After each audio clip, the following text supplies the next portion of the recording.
All right, thanks for meeting everyone.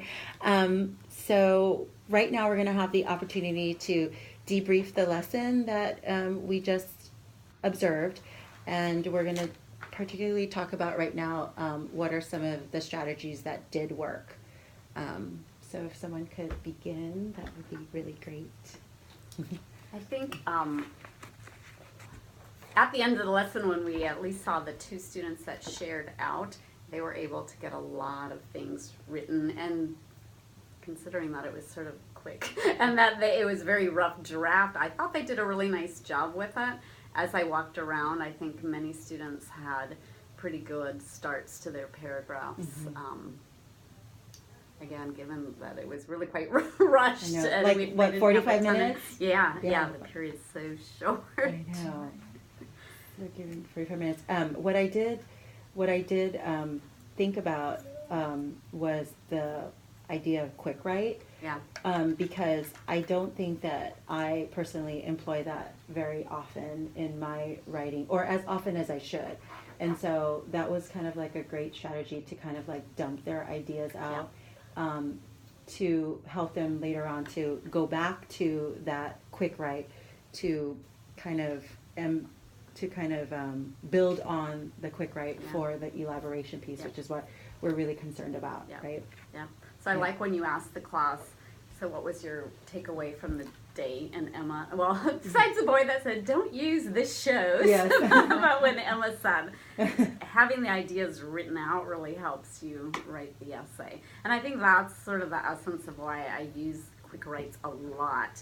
It's low stress, it's an entry point for everyone. The students tend to build this writing fluency, and this idea of using writing to think through ideas independently than before you share, or before you have to worry about my language use or what the sentences are like. And I think a lot of the issue is for us, it's pacing. You know, we Always, have this like hanging like this monster of time over us, and I feel like I always have like this anxiety about I need to get them moving, and so we kind of, and I say we because of the co-teaching class that I'm in, but we kind of like, we and then me, I think we kind of start with like the graphic organizer first and have them kind of form their ideas to the graphic organizer instead of getting their ideas out first and then fitting them in like, okay, this might work for paragraph 1, this might work for paragraph 2. So I think it's kind of like that's what we do, and I think maybe we do that because of time.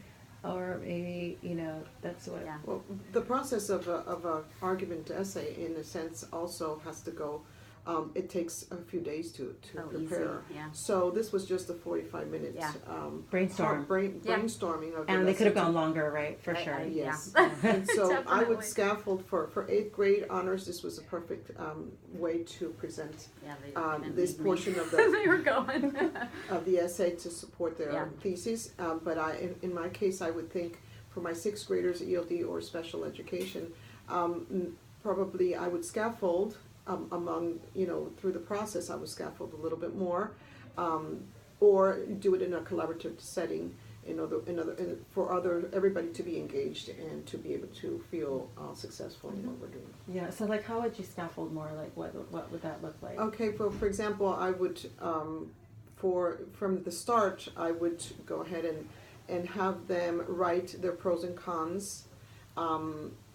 Then take a side on the issue that they're going to be arguing, and then just go through the writing process for the thesis, which was already prepared the day before, right? Yes. We already had the we thesis. co-constructed it as a class. And then move on with brainstorming, in a collaborative way, where you share ideas, and then after that, then they go find their evidence, support it, and just keep going, scaffolding each of these steps. Would you share ideas, like would they do it in small groups or a whole class? Like how would you get kids engaged in participating? They could do it in small groups. You could do it in class, just by asking different students once they're done. They could have discussions and then debrief with the whole class about those discussions to come up with the ideas that would support the thesis. Then choose from the ideas that were shared, choose the strongest ones that would work for their essay, and then just keep going in the direction of the lesson that we had today, to support find the evidence from the different resources, from different sources, so support that evidence, and then work on the elaboration part, the analysis part of the essay, which is one of the hardest parts for pieces of the essay for students to work in individually or independently, and that's why collaboratively would scaffold that a little bit and help. But yes. What are some of the strategies, Vanessa, that and so kind of piggybacking on what Sue just said, I know during the lesson, Tish and I were talking about maybe incorporating more conversation, kind of like you were saying. It could even be one of those, okay, so as a small group, come up with something, put it on a whiteboard and share it that way to share like the stronger ideas. There was something else and I can't remember right now. But yeah, just incorporating more conversation. Oh, and I know we also talked about like sentence frames or sentence starters for some of the struggling students. The EL students and SPED students for sure. And yeah, get a sentence started ever. So they need a little help. Yeah. How I usually do the writing process for a prompt would be almost day one of a unit, or probably of the unit, I would give the kids the prompt, and then we would do a whole lesson together, especially if they need that scaffold. Hopefully they don't by the end of 8th grade, especially honors. And I unfortunately had to step out, but the one thing that I really did like about the way the lesson started up with just that basic prompt, and then electing, that it was broad, but it got to be just a brain dump, and there's a lot of kids that just do that stream of consciousness and they throw down things and they don't realize what's important or not. So it allowed students that maybe, if you that part took away the part of, if you did start with pros and cons, some kids might not understand the pro or the con, or they would spend time trying to like rationalize that piece before just getting information out. So it allowed them to put down their own thoughts. But I did even notice in the honors class there was just only at one table. I didn't walk around the whole room, but there was one student that did only have one piece of information down. We both. And so it was that would not be uncommon in a collaborative classroom to see everybody else and then that one person. So it was kind of nice that they did have the opportunity to go out and share out more valuable information for them. Maybe they would need the frames, but then it allowed them to be able to put things on their paper so they didn't feel like a lot of them were paper. adding. A lot of them were adding. I did focus on that student when they were adding. I did watch him add additional pieces to it. And so because I saw that and I thought, well, gosh, it's just one, it would not be uncommon in our class to see, 3 people with a bunch of things and one kind of struggling. So I thought trying to move away, like making sure kids have enough scaffolding, but then also to keep in mind, like, when's it appropriate? What do I really need? I don't want to give them too much where they're not having to. And that's the struggle. Sometimes that struggle and that's is the struggle. Okay. Yeah, right. As long as it's not. Yeah. Do you have trouble sometimes? Any of you like when to pull back, because I think that's. I think you can see that look and that Darren. You can see the glazed over look sometimes, and especially in our collaborative environment. And I'm working with SPED students. I can tell right away when, just in the body language and in their facial features, when it's time to move on. Yeah. Anything, I was thinking about what Sue said about your your strategies for ELD and students who are like struggling, just other students who are struggling. But I think that the big piece from all of this is the planning part, because honors, I took like an informal inventory yesterday, and many of them did say that they did struggle with the planning piece and they don't know how to go about starting it, and I think that's a really great strategy in itself, because from that there's so many ideas that can be brought in from just the planning part of it.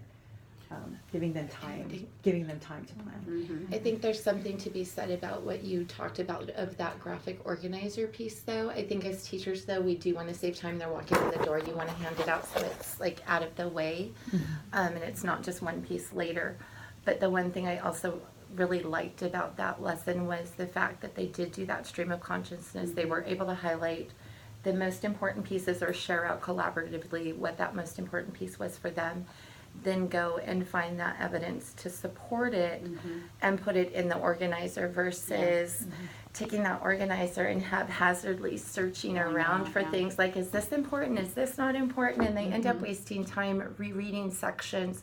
And not that I don't want kids to read texts multiple times, but sometimes it becomes a fish hunt or and it's like, where's this golden egg that I'm supposed to find, and they have no idea what they're looking for.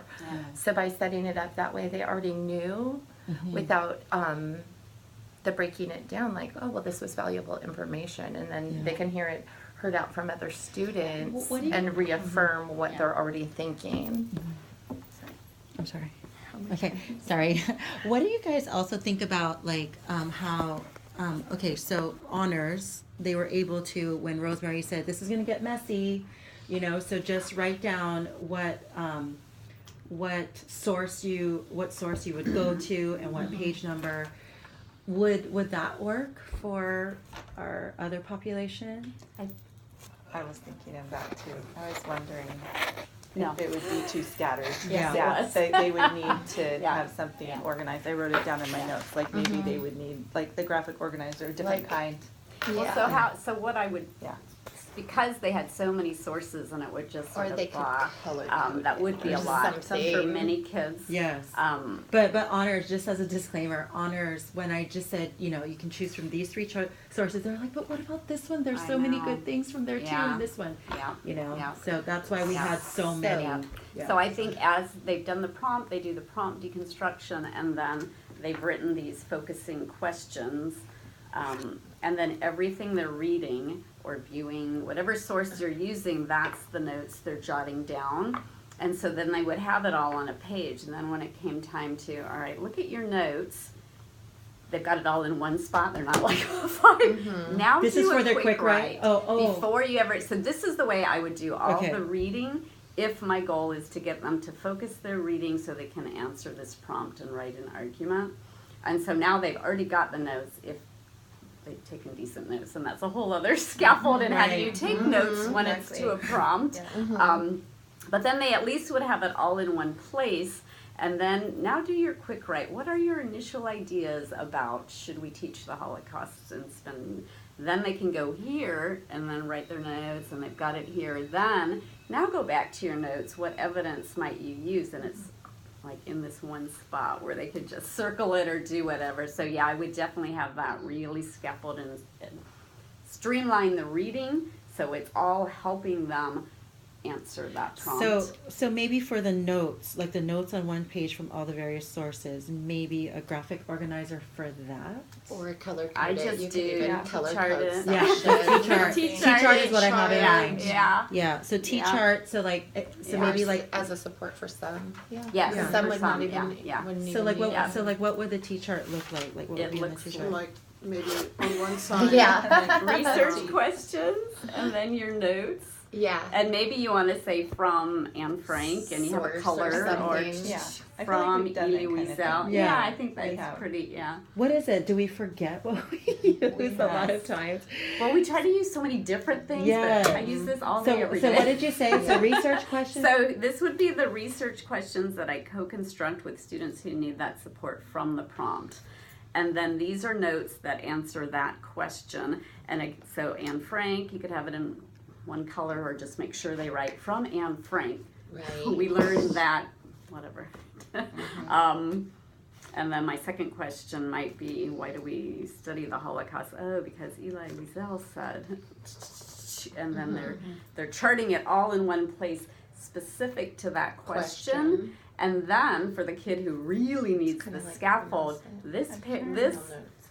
Yeah. research question could easily be paragraph 1 of my essay. This research question is paragraph 2 And then of they my can essay, construct it and then you based on just need a seeing all the conclusion evidence. in your Yeah. thesis. So For yeah. someone who really needs that level. So then Yes. basically it would, like, your sources wouldn't, I mean, you couldn't have so many because then you No, have, I wouldn't with yeah, any of the struggles either. That's no, 2, 5, because, 6, I mean, because yeah. you'd have to, you know, like compose all those questions. And when you say co-construct with the students, the questions, Yeah. like, So I would just, this one is hard to work with, and I've been thinking about how I would do it. But so the prompt was write a letter or speech to the school board arguing whether we should still study the Holocaust in school. So my research questions might be, so that would be on the board, and I would say, what do you need to answer to be able to write this argument? Why do we study the Holocaust? Or maybe, what is the Holocaust? All right, question number 1, what is the Holocaust? And somebody might need that. And then that is easily a beautiful background paragraph. Second paragraph. Why do we study it? Does every school study it? Let's get those questions down. And then sometimes they start doing kind of silly things, and I write them down. yeah.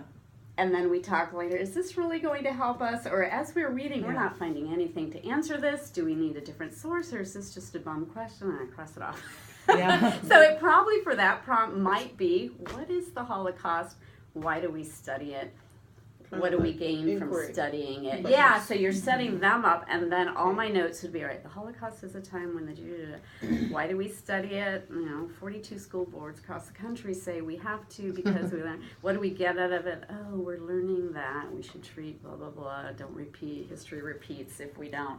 So then you've got all of this here. And again, this could easily slide to some rough draft paragraphs. Yeah, that's, I like that idea. Because it doesn't seem so contrived, it seems more authentic. Yeah.